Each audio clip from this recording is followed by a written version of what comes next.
Good evening, guys. And today I will cover the anatomy of ureters. Let's zoom into the page. I hope you can see the diagram and the text both. So the first of all, the length is important. The length is approximately 10 inches or approximately 8 to 10 inches. The length, and if you convert into the centimeters, it is approximately 26 centimeters. The ureters are the continuations of the renal pelvis. In the hilum of the kidney, there are three structures: the vein, artery, and the pelvis. So, ureter is continuation of the renal pelvis. As I have told that it is 10 inches, so 5 inches are in the abdominal part, which is highlighted in the green, and 5 are in the pelvic part, which is highlighted in the light pink color. Okay.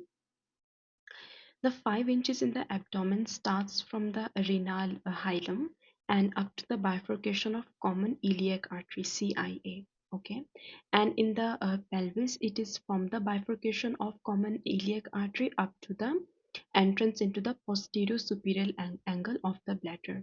It enters at posterior superior angle of the bladder. Okay.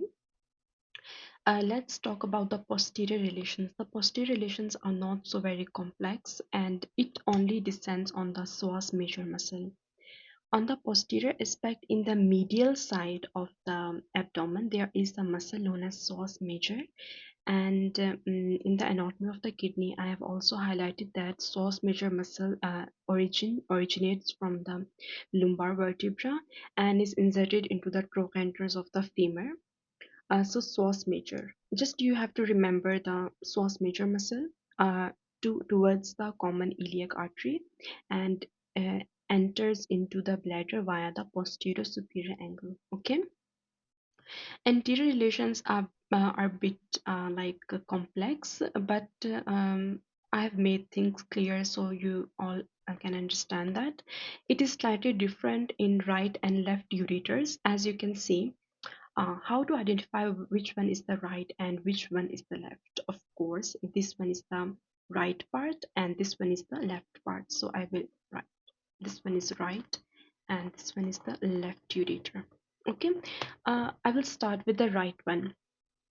Just follow the order from up to bottom.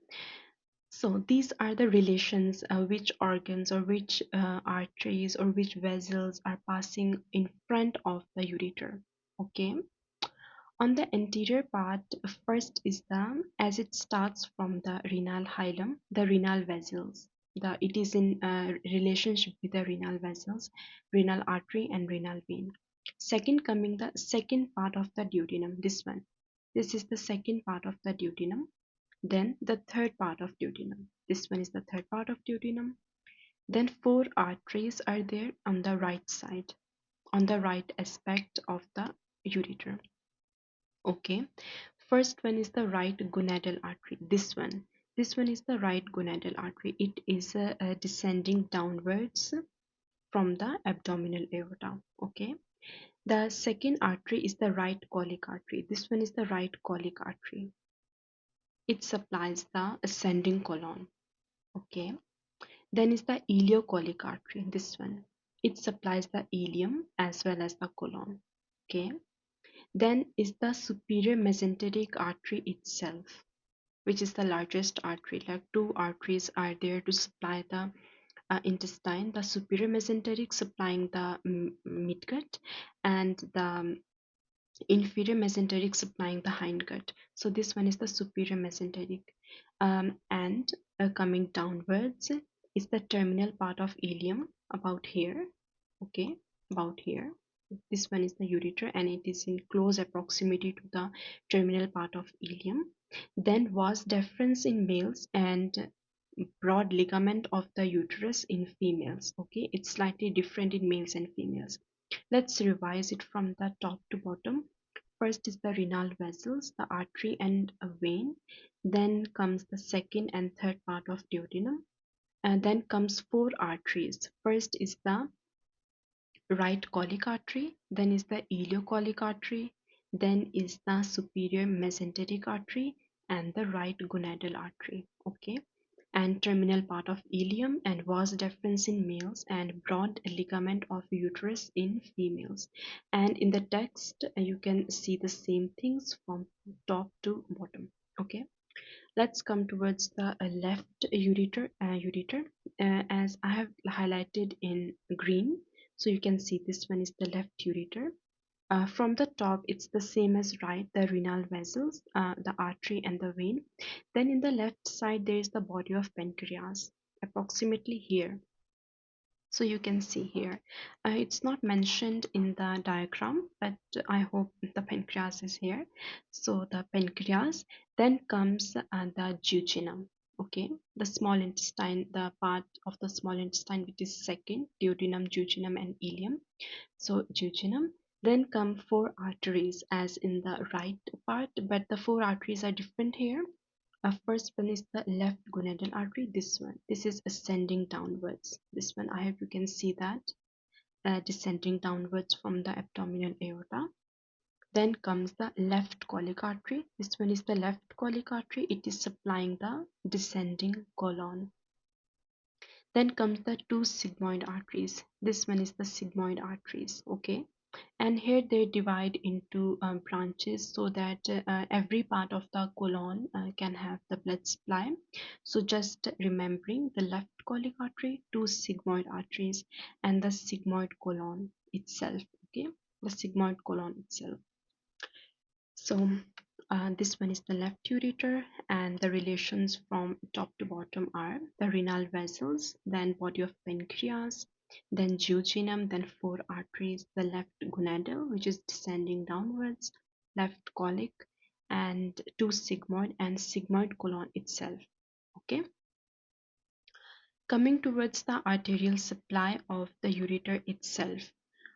First are the renal arteries. Renal arteries are originating from the abdominal aorta. This one is the abdominal aorta, and it gives off supply to the ureters, as you can see here. Then are the gonadal arteries. These are the gonadal arteries, and they also supply the ureters. Okay, a ureter has a very rich amount of blood supply, and from the abdominal aorta itself, you can see this one from the abdominal aorta itself. Then is the common iliac artery. This is the common iliac artery, and it supplies the ureter. Then the inferior vesicle and the uterine arteries.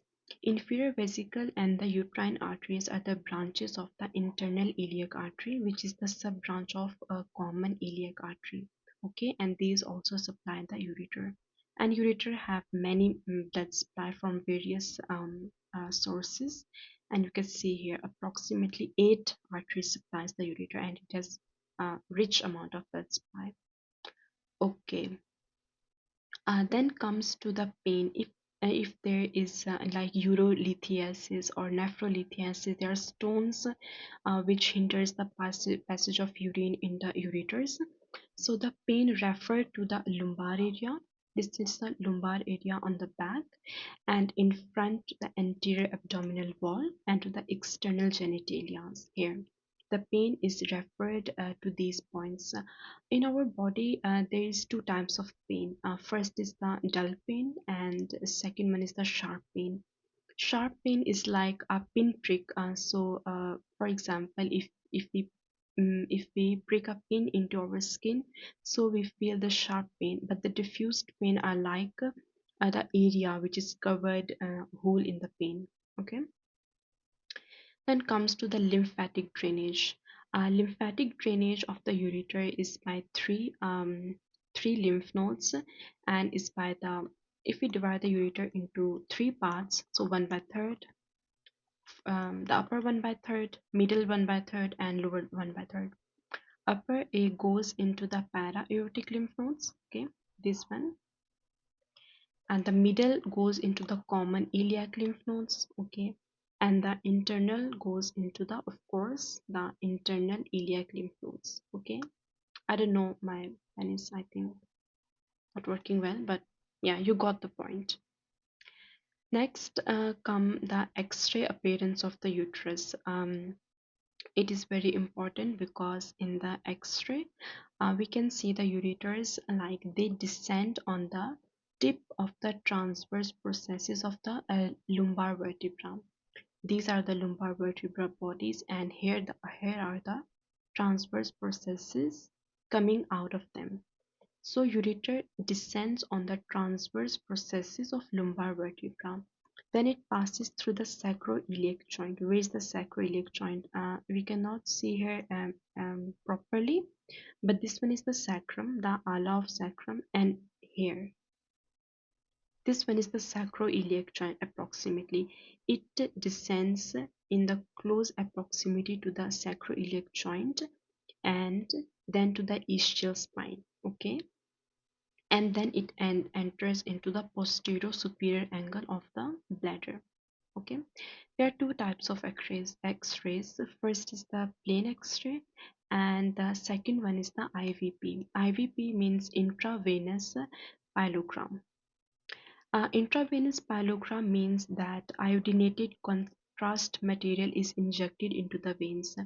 For example, that material that is contrast with the body, and it appears slightly whitish color. So we can see the organs like the ureters, the urinary bladder, and IVP X-ray is specifically used for the urinary organs. Okay. A last thing but not the least is the constrictions of the ureters. Constrictions are three constrictions, approximately three constrictions of the ureters, and a ureter on both sides, of course. And the clinical importance of the constrictions is that when the stone is for example, there's a stone and it rests or arrests at the site of the constrictions, okay, and they cannot pass, so we can identify them via x-rays. There are three constrictions. First is the pelvic ureteric junction, at the place where the pelvic is converted into the ureters, the junction. Okay, the second one is the pelvic brim.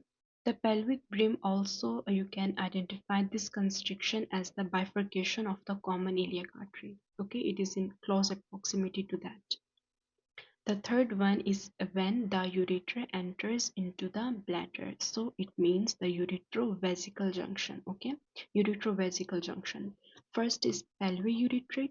The second one is at the bifurcation of CIA, and the third one is at the uretrovesical junction. Okay, I hope this lecture is clear to you all, and the ureter are very simple structures. They are just like tubes, but of course in anatomy there's many much detail to discuss about. So yeah, this was for today, and I will meet you next time in the next video. Okay.